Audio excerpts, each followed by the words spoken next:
دنیا بھر میں اپنی صلاحیتوں کا لوہا منوانے والے پرائڈ آف پاکستان یعنی GF-17 تھنڈر اور آذربائیجان، اس حوالے سے ایک اہم خبر آج سامنے آئی ہے جو عامر رضا کے پاس ہے۔ عامر رضا سے بات کرتے ہیں۔ عامر بھائی، GF-17 تھنڈر اور آذربائیجان دونوں کا آپس میں کیا تعلق ہے؟ ایک بڑی اہم خبر سامنے آئی ہے جو آپ کے پاس موجود ہے، ہمارے ناظرین کو ذرا بتائیے۔ بہت شکریہ دل بھائی، آپ نے یہ بات کر دی۔ اصل میں تعلق یہ نہیں ہے، آذربائیجان ساری دنیا کو پتہ ہے، ہم نے بھی اس پر بہت سارے ویلاگز کیے تھے کہ آذربائیجان خریدار ہے، پھر آذربائیجان میں پہلے GF-17 تھنڈر چلے گئے۔ خبر یہ ہے کہ آذربائیجان آرمینیا کا ہمسایہ ہے جس کو بیچنا چاہ رہا تھا اپنے تیجاز، بالکل، جس کا کنٹریکٹ جو ہے $1.2 بلین کا کینسل ہو گیا۔ 12 تیجاز جانے تھے، ان کے لیے انہوں نے رہنا تھا آرمینیا میں، اور دوسری طرف آذربائیجان کے پاس GF-17 تھنڈر ہونے تھے۔ اب جب کہتے ہیں کہ جب کوئی جل رہا ہو تو اس کو مزید جو جلایا جائے گا، یعنی وہ جلانے والا وہ آگ والی بات نہیں کر رہا، جس کا کسی کا خون جل رہا ہو، ایک طرف یہ آرڈر کینسل ہوتا ہے، دوسری طرف تصویریں آ جاتی ہیں۔ نینو سنایا ایک ان کی ایئر بیس ہے جس پر نئے ہینگرز بن رہے ہیں، اور یہ ہینگرز جو ہیں اس کو جدید طرز پر بنایا جا رہا ہے۔ کس کی میزبانی کے لیے؟ GF-17 تھنڈر بلاک 3 کی میزبانی کے لیے۔ تیجاز کا کنٹریکٹ کینسل ہوتا ہے، اور وہ آپ کو آرمینیا کا پتہ ہے کہ آرمینیا نے اب وہ پھاڑ دیا ہے، وہ جو MOU سائن ہونا تھا اس کی کاپی پھاڑ کے پھینک دی، اور انہوں نے کہا کہ بھائی ہم نے یہ ملبہ نہیں خریدنا۔ دوسری طرف آذربائیجان GF-17 تھنڈر بلاک 3 لے چکا ہے، اور اس کی پہلی ٹکڑی وہاں پر موجود ہے۔ اس کی میزبانی کے لیے، جیسے کوئی مہمان آتا ہے تو آپ کو گھر کو صاف ستھرا کرتے ہیں، سجاتے ہیں، سنوارتے ہیں، خاص مہمان ہو تو آپ خاص اس کے لیے اہتمام فرماتے ہیں۔ یہ بالکل خاص اہتمام ہے، نہیں تو سیٹلائٹ سے تصویریں جاری کرنے کا کیا معاملہ تھا۔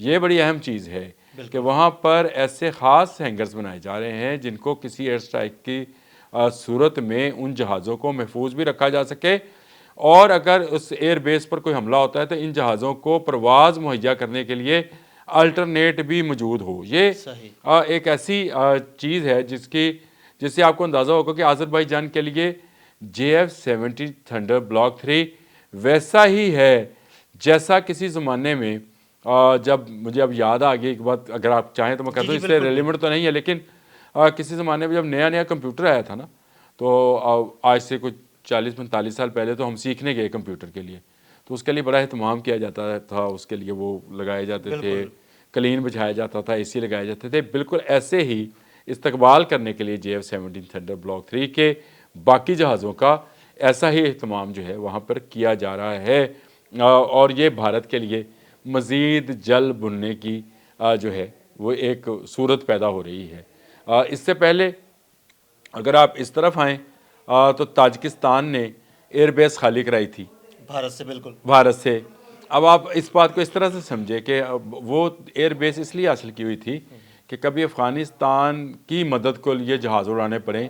وہاں پہ ویسے انہوں نے Su-30 رکھے ہوئے تھے، Su-30 جس کو بولتے ہیں رشین طیارہ ہے، یہ رکھے ہوئے تھے تاکہ ان کی مدد کی جا سکے۔ تو دیکھیں قدرت کا کرنا کیسا ہوا کہ ایک طرف جو ہے تاجکستان کی ایئر بیس ان سے چھن گئی، آرمینیا کا جو ہے وہ کنٹریکٹ ختم ہو گیا، اور آذربائیجان میں اس وقت GF-17 تھنڈر بلاک 3 کھڑے ہیں، یعنی اس طرف بھی پاکستان ہے تو اس طرف بھی پاکستان ہے۔ یہ وہ معاملہ ہے جس کو لے کر میں سمجھتا ہوں کہ اس کو اب جان کر جو ہے لوگ اس کو مزید جو ہے ہائی لائٹ کر رہے ہیں اور جلا رہے ہیں بھارت کا دل، کہ آپ نے بھائی کبھی کوشش کی تھی کہ آپ کی تصویب سندانہ جو پالیسی ہے وہ بھارتی خطے سے نکل کر رشین خطے میں بھی داخل ہو جائے، یعنی ہمارے اس طرف بھی، افغانستان کی دوسری طرف بھی آپ کی جارہ ہو، آپ کی ایئر بیس ہو، آپ کا جہاز آرمینیا خرید رہا ہو، لیکن ایسا ممکن نہیں ہے، کیونکہ وہ کہتے ہیں کہ مین پرپوزز گاڈ ڈسپوزز۔ آپ کچھ فیصلہ کر رہے ہوتے ہیں، قدرت نے کچھ اور فیصلے کر رکھے ہوتے ہیں۔ اس وقت مجھے نظر آتا ہے کہ جو اس وقت حالات چل رہے ہیں اس میں قدرت 100% پاکستان کا ساتھ دے رہی ہے۔ یہ وہ وقت ہے جو پاکستان کو آہستہ آہستہ بلندیوں کی طرف لے کے جا رہا ہے، اس کا مورال اپ ہو رہا ہے، دنیا میں اس کی جو قدر و قیمت ہے اس کا اندازہ آپ اپنے وزیر اعظم کے اور اپنے فیلڈ مارشل کے استقبالوں سے لگا لیں، کسی اور جگہ سے نہ جائیں۔ جس ملک میں جاتے ہیں بڑا شاندار استقبال دیکھیں کیا ابھی بھی وہ اپنے وزراء کے ساتھ جو ہیں گئے ہیں تو وہاں پر ان کا جو استقبال ہوا، کہا جا رہا ہے کہ یمن کی تاریخ کا سب سے بڑا استقبال ہوا ہے، یعنی اس سے پہلے کسی کا ایسا استقبال نہیں ہوا تھا۔ بالکل۔ وہ ویڈیوز دیکھ رہا تھا تو اللہ کی شان ہے کہ پوری مسلم دنیا کو احساس ہو گیا کہ ان کی پروٹیکشن جو ہے اللہ ایک مسلم کنٹری کے ذریعے کرانا چاہتا ہے جس کا نام پاکستان ہے۔ بالکل۔ اس وقت ہم بات کر رہے تھے آذربائیجان میں، تو آذربائیجان میں باقاعدہ ایک جشن کا سما ہے۔ یہ ویسے ہی جشن ہے جب سے اگر ہم بچپن میں ہے تو بچپن میں تھا اس وقت، اور اس وقت F-16 ملے تھے پاکستان کو، جی تو ہم نے بہت جشن منایا تھا کیونکہ اس وقت وہ خطے کا سب سے خطرناک ترین جہاز تھا، اور ابھی بھی وہ بہت زبردست ابھی بھی اس کو بڑا زبردست طیارہ سمجھا جاتا ہے۔ ہاں، لاک ہیڈ ڈاگ فائٹ میں ابھی بھی کہا جاتا ہے کہ ڈاگ فائٹ میں اس کا مقابلہ شاید ہی کوئی طیارہ کر سکے۔ ہاں، لاک اینڈ مارٹن کا جہاز ہے، لیکن ویسے آج تک وہ چائنا کے سامنے آیا نہیں ہے، اور جو ڈاگ فائٹ پہ بھی ہے۔ لیکن مسئلہ یہ ہے کہ وہ پاکستان میں جب آیا تھا تو پاکستان نے بھی اسی طرح سے جشن منایا تھا، جس طرح کا جشن جو ہے اس وقت آذربائیجان میں JF-17 تھنڈر بلاک 3 کے لیے منایا جا رہا ہے۔ اس پر میں شکر یہ ادا کر رہا ہوں کہ آج پاکستان کو اللہ نے وہ دن دکھایا۔ کبھی ہم دنیا کے جہاز آنے پر اپنے ملک میں جشن منایا کرتے تھے، میری بات کا لنک صرف یہ ہے کہ دنیا کے جہاز آنے پر، خریدنے پر ہم جشن منایا کرتے تھے۔ آج ہمارے جہاز دنیا میں جاتے ہیں تو لوگ جشن مناتے ہیں۔ تو یہ اللہ کی قدرت ہے کہ پچھلے 40-42 سال میں اللہ تعالیٰ نے آپ کو کہاں سے ایک بائر سے ایک سیلر کی پوزیشن پر لا کے کھڑا کر دیا۔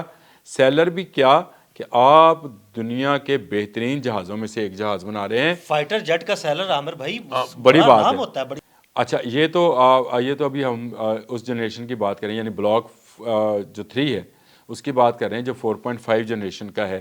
تو آپ اس وقت کا اندازہ کریں جب ہمارا بلاک 4 یعنی 5th جنریشن کا جہاز اپنا ہوگا، اس کی اسٹیل ٹیکنالوجی ہماری ہوگی، اس کی باڈی، اس کے میزائلز، اس کی ایوانکس، اس کے سارے جو ریڈارز ہیں وہ ہمارے اپنے ہوں گے۔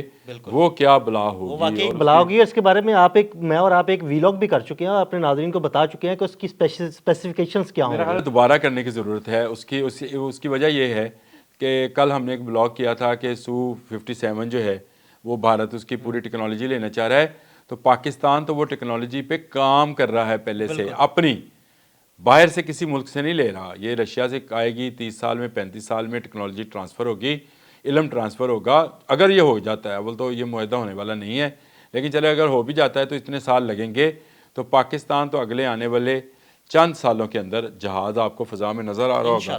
بلاک 4 جو کہ 5th جنریشن کا جہاز ہوگا، وہی اسٹیل ٹیکنالوجی ہوگی، وہی اس کے ایئر ٹو ایئر میزائلز ہوں گے جیسے PL-17 اور PL-15 ہیں، وہی میزائلز ہوں گے، وہی ریڈارز ہوں گے، اور یہ جہاز جو ہے یہ عنقریب پاکستان کے فلیٹ میں شامل ہوگا۔ لیکن مسئلہ صرف یہ ہے کہ پاکستان جو ہے اس کی کسی دوسرے ملک کی خطے پر کوئی بد نظر نہیں ہے۔ دیکھیں قدرت کیوں آپ کو نواز رہی ہے کہ آپ کا کام صرف اپنے لوگوں کی پروٹیکشن کرنا ہے، یہاں پر موجود لوگوں کی پروٹیکشن کرنا ہے۔ اسی لیے اللہ تعالیٰ نے آپ کو، آپ کا جہاز ایک جگہ پر چلا گیا، باقی 3-4 ممالک جو ہیں وہ آپ کے ساتھ ڈیل پہ ہیں۔ دبئی ایئر شو ہوا جس میں کہتے ہیں کہ دنیا کی سب سے بڑی ایئر ڈیلز ہوئی ہیں، اس میں سے ایک ڈیل پاکستان کی بھی ہے۔ کس دوست ملک کے ساتھ ہے یہ ابھی ریویل کرنا ہے، وقت کے ساتھ ساتھ جو ہے چیزیں وہ نہیں، وہ جشن کی صورت میں کریں گے۔ وہ جو میں نے آپ کو کہا کہ JF-17 تھنڈر بلاک 3 جہاں جاتا ہے وہ جشن منانا چاہتے ہیں۔